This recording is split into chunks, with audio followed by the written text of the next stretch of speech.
Assalamualaikum warahmatullahi wabarakatuh. Bismillah walhamdulillah wassalatu wassalamu ala rasulillah wa ala alihi wa sahbihi wa man tabi'ahu wa walah. Rabbi shrah li sadri wa yassir li amri wahlul 'uqdatam min lisani yafqahu qawli. Allahumma zidna wa la tanqusna wa akrimna wa la tuhinna wa a'tina wa la tahrimna wa athirna wa la tu'sir alaina wa adina warda anna ya karim. Ghufranaka rabbana wa ilaikal masir. Ghufranaka rabbana wa ilaikal masir. Ghufranaka rabbana wa ilaikal masir.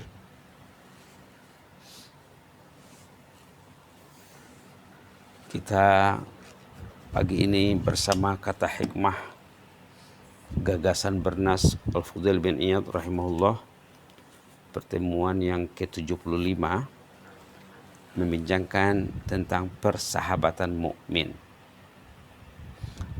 tentang bersahabat, etika bersahabat, adab bersahabat. Apa kata Fudail bin Iyad rahimahullah? Insan yang mencari teman tanpa aib, niscaya ia tidak akan hidup tanpa teman. Niscaya ia akan hidup tanpa teman. Insan yang mencari teman tanpa aib, ia akan hidup tanpa teman. Pertama, kata-kata hikmah ini menunjukkan pentingnya kita bersahabat, berteman. Yang kedua, teman itu tidak ada yang selamat daripada kekurangan. Mesti ada kekurangannya. Ada kelebihannya, ada kekurangannya.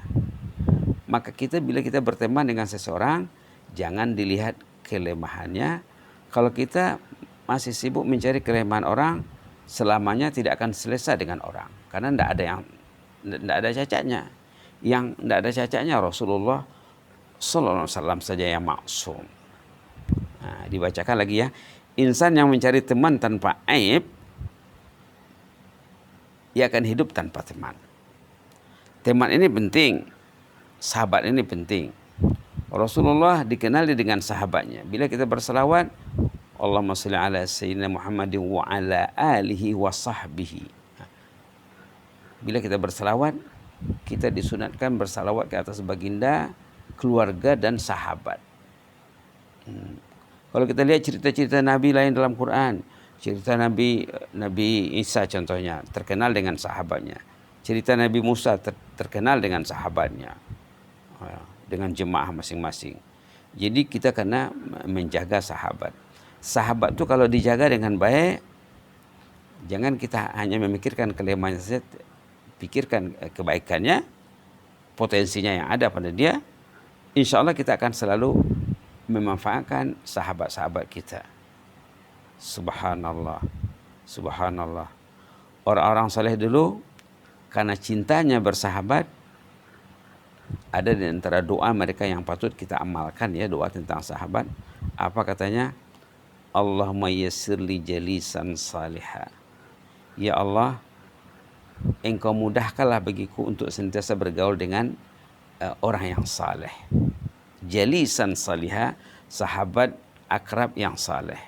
Itu di antara doa orang-orang dulu ya. Subhanallah. Sahabat yang saleh, sahabat yang seiman, bertemu karena Allah, berpisah karena Allah. Orang ini nanti dari kemudian akan dihimpunkan dalam 7 kategori manusia yang akan dinaungi di bawah naungan Allah. Sab'atun yazilluhumullahu yawma la zilla illa zilluh. 7 kelompok manusia yang akan dinaungi di bawah naungan Allah nanti. Di sana tidak ada tempat berteduh, tidak ada tempat bernaung, hanyalah naungan Allah sahaja. Orang semua kesusahan, orang semua kepanasan, yang 7 golongan ini selamat nanti di sana. Satu di antaranya, orang yang bersahabat di dunia berpisah dan bercerai karena Allah, mencari ridha Allah. Apalagi sahabat itu kalau mendoakan sahabat yang lain, subhanallah, ini di antara fadilat bersahabat ya. Kita karena mendoakan sahabat kita, ada agenda harian kita untuk mendoakan sahabat. Malah sahabat-sahabat Nabi zaman dulu mendoakan sahabatnya waktu salat tahajud, waktu qiyamul lail. Qiyamul Lail dalam kehidupan mereka itu macam fardu. Macam fardu kedudukannya. Subhanallah. Dalam sujud solat Qiyamul Lail, solat tahajud, mereka mendoakan sahabat-sahabatnya. Karena cinta sahabat ya. Mengharapkan sahabat itu dilimpahi rahmat dan mengharapkan pulangan yang besar. Yaitu bila orang itu mendoakan sahabatnya, malaikat yang menjaga setiap orang yang didoakan itu mengaminkan doa orang yang berdoa, mengatakan amin walaka bimisil, aminlah katanya, kamu akan mendapat seperti yang kamu doakan kepada temanmu itu. Subhanallah, subhanallah. Kalau ada kelemahan sahabat kita, kita tegur dengan baik, kita ingatkan dengan baik. Umar bin Khattab sendiri ya, dalam sejarah gemilang bagi beliau, waktu menjadi khalifah, mengumpulkan para sahabatnya, menyuruh setiap sahabat berbicara secara jujur dan terbuka tentang pentadbiran, tentang manajemen khalifah yang tak betul. Dikumpulkan pembesar-pembesar sahabat yang mempunyai pikiran-pikiran yang bernas, yang mesti bercakap tentang kehidupan Umar bin Khattab. Lalu mereka masing-masing mengingatkan Umar lah tentang kelemahan-kelemahan yang mereka lihat lah ya, dari pentadbiran pengurusan urusan kerajaan, urusan umat yang dilaksanakan oleh Umar bin Khattab radhiyallahu anhu. Sebelum ini kita sudah pernah bercerita tentang Khalifah Sulaiman bin Abdul Malik. Khalifah Sulaiman bin Abdul Malik waktu singgah di Madinah, dia mau mencari ahli ilmu, orang yang dituakan ataupun yang ditinggikan seranting kata orang, didahulukan selangkah di Madinah, ingin bercurhat, menyatakan isi hatinya kepada ulama.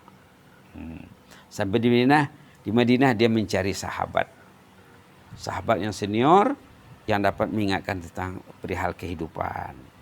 Begitulah ya, sahabat yang baik saling mengingatkan, saling kerjasama. Subhanallah. Ayat tentang kerjasama ini banyak dalam Quran, termasuk ayat yang selalu disebut-sebut wa ta'awanu 'alal birri wat taqwa. Itu umum ya. Kamu hendak bekerja sama dalam perbuatan baik, perkara yang baik dan ketakwaan.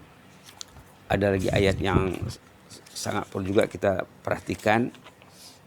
Ayat dalam surah At-Taubah tentang kerjasama antara mukmin lelaki dan mukmin perempuan, termasuklah sahabat ya. Ayat 71 surah At-Taubah halaman 198. Allah di sini memperingatkan, a'udzubillahi minasyaitonir rajim. Bismillahirrahmanirrahim. Wal mu'minuna wal mu'minatu ba'duhum awliya'u ba'd. Ya'muruna bil ma'ruf wa yanhauna 'anil munkar wa yuqimuna as-salah wa yu'tuna az-zakata wa yuti'una Allah wa rasulah. Ulaika sayarhamuhumullah. Innallaha azizun hakim. Sadaqallahul azim. Amanna bika ya Rabb fazidna imanan ba'da iman. Mukmin lelaki dan mukmin perempuan, ba'dhum awliya'u ba'd, mereka saling kerjasama bagaikan aur dengan tebing. Jangan asik melihat kelemahan saja ya, kita saling kerjasama untuk membangun umat. Terutama sekali ya'muruna bil ma'ruf wa yanhauna 'anil munkar. Mereka melaksanakan yang ma'ruf, mereka mencegah yang mungkar pada diri dan pada masyarakat dan pada umat. Barulah setelah tegaknya amar ma'ruf nahi mungkar, wa yuqimunas salah, mereka menegakkan salat. Jadi perkara amar ma'ruf dan nahi mungkar dalam ayat ini nomor 1 tuh. Sesudahnya baru salat, kemudian baru zakat, kemudian baru taat kepada Allah dan taat kepada Rasul. Inilah perintah Allah, inilah panduan mukmin dalam pergaulan, dalam kehidupan sehari-hari. Apa hasilnya? Apa resultnya? Ulaika sayarhamuhumullah. Mereka akan dirahmati Allah. Innallaha azizun hakim. Sungguhnya Allah maha gagah lagi maha bijaksana. Subhanallah. Kemudian dalam ayat sesudahnya dinyatakan hasil yang jelas yang akan diraih nanti di akhirat. Apa katanya di sini? Wa'adallahu al-mu'minina wal-mu'minati jannat. Allah berjanji akan memberikan kepada mukmin lelaki dan mukmin perempuan yang disebut dalam ayat 71 tadi jannat. Akan diberinya jannah. Subhanallah. Jannatin tajri min tahtiha al-anhar. Jannah yang mengalir bawahnya sungai-sungai minuman yang beraneka ragam. Khalidina fiha, mereka kekal di dalamnya. Wa masakin thayyibatan fi jannati 'adn. Mereka diberi kediaman-kediaman yang selesa nanti di sana. Istana-istana yang megah nanti di sana dalam surga. Waridwanu minallahi akbar. Mereka akan diridai Allah. Inilah nikmat yang paling tinggi sekali, keridhaan Allah. Dzalika huwal fawzul azim. Inilah kejayaan yang gemilang. Allahumma rzuqnal fawzal azim. Allahumma rzuqnal fawzal azim. Allahumma rzuqnal fawzal azim. Ya Allah, kurniailah kami kejayaan yang gemilang ini. Jadi apa sifat-sifat mereka? Mereka saling tolong menolong, menegakkan yang ma'ruf, mencegah yang mungkar. Bukan saling memikirkan kelemahan orang lain, ya. Kata Fudail bin Iyad, kamu kalau masih memikirkan kelemahan orang lain saja, tidak nampak kelebihannya, kamu akan tinggal hidup seorang diri tanpa teman. Maka kita hendaklah berpikir jernih, ya. Jangan selalu melihat keaiban teman, kecuali kita melihat keaibannya untuk memperbaikinya, untuk membimbingnya dengan baik. Itu memang disokong, ya, memang dipuji. Kita doakan dia, kita ingatkan dia tentang kelemahannya. Kalau kira-kira peringatan kita itu mungkin diterimanya dengan baik, ya. Karena kita pandai-pandailah apa kata orang, menarik rambut dalam tepung untuk memperingatkan kawan-kawan. Biasanya kalau kawan itu sehati dan sejiwa, dia mesti tidak keberatan diperingatkan dan tidak keberatan memberi peringatan. Karena kata ahli hikmah, sifat tercela yang ada pada orang itu ibarat binatang berbisa, katanya. Katalah ibarat kalajengking, ibarat lipan, ibarat penyengat. Jadi kalau orang mengingatkan kita tentang ada lipan di baju kita, katanya, tentu kita akan puji orang tuh, kita akan jempol dia, kita akan sanjung dia. Terima kasihlah kamu mengingatkan saya. Begitulah seharusnya, kata ulama. Besok kita akan lanjutkan lagi tentang etika bersahabat ini juga, ya. Mudah-mudahan Allah beri kita rahmat. Amin amin. Allahumma zidna wa la tanqusna wa akrimna wa la tuhinna wa a'tina wa la tahrimna wa athirna wa la tu'sir alaina wa adina wa arda'na ya karim. Allahumma munna alaina bi islahi uyubina. Allahumma munna alaina bi islahi uyubina. Allahumma munna alaina bi islahi uyubina. Ya Allah, tolonglah kami membaiki keaiban dan kelemahan kami, ya Allah. Mudah-mudahan kami selalu hidup rukun dan damai bersama sahabat andai dan rakan-rakan, ya Allah. Amin rabbal alamin. Uhibbukum fillah wa astaudiukumullah wa jazakumullah khaira. Wassalamu alaikum warahmatullahi wabarakatuh.